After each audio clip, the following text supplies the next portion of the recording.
Leave the situation for God to handle. The Lord will fight for you, and you shall hold your peace.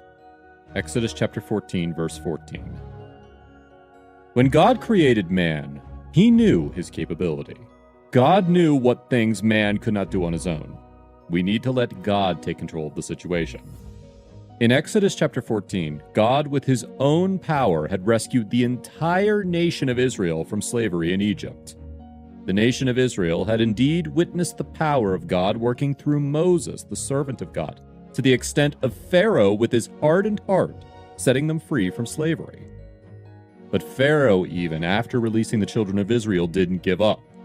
The Bible says that the Lord had hardened the heart of Pharaoh, the king of Egypt, and made him, together with the soldiers, pursue the children of Israel. This nation of Israel was not new to the might and power of the Pharaoh. Therefore, when they looked behind and saw Pharaoh and his army drawing near, they were very afraid and cried out to the Lord. They looked at Moses, their leader, and asked him if really there were no graves in Egypt for him to bring them to die in the wilderness.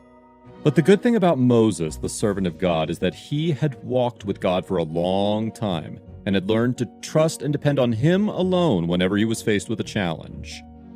Moses looked at the children of Israel and said to them like this, "Do not be afraid. Stand still and see the salvation of the Lord, which he will accomplish for you today. For the Egyptians whom you see today, you shall see again no more forever. The Lord will fight for you, and you shall hold your peace." Exodus chapter 14, verses 13 through 14. God always desires us to hold our peace, especially when we are faced with any challenge in life. Holding our peace is allowing God to take over the situation that is before us. But, unfortunately, when a man is faced with tough situations before him, the first thing he does is to allow worry and fear to rule him. When Jesus was speaking to his disciples, he asked them this important question: "Which of you, by worrying, can add 1 cubit to his stature?" Matthew chapter 6, verse 27. This shows, however much we take our time and energy worrying, it's useless.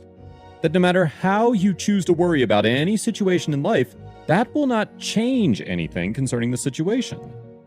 Therefore, what should one do when facing a difficult situation in life? Jesus Christ taught his disciples to consider the lives of the ravens, that the ravens neither sow nor reap. They neither have storehouse nor barn, and yet God feeds them.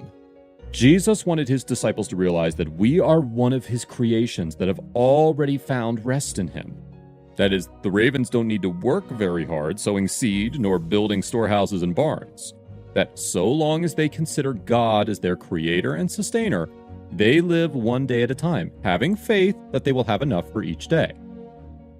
That we should also consider the life of the lilies, which are wild flowers, that they do not make clothes for themselves. Yet God clothes them and makes them beautiful, more than Solomon's clothes, yet they will just wither and die. Jesus Christ continued to teach his disciples that they should never seek what they should eat, or what they should drink, nor have an anxious mind. For all these things the nations of the world seek after, and God, who is our Father, knows that we need these things. Luke chapter 12, verses 29 through 30. Jesus was trying to open up their minds to realize that they have a Father in heaven who cares about them, that God already knows what we need even before we ask.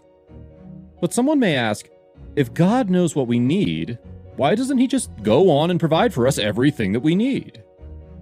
God needs us to develop a relationship with him.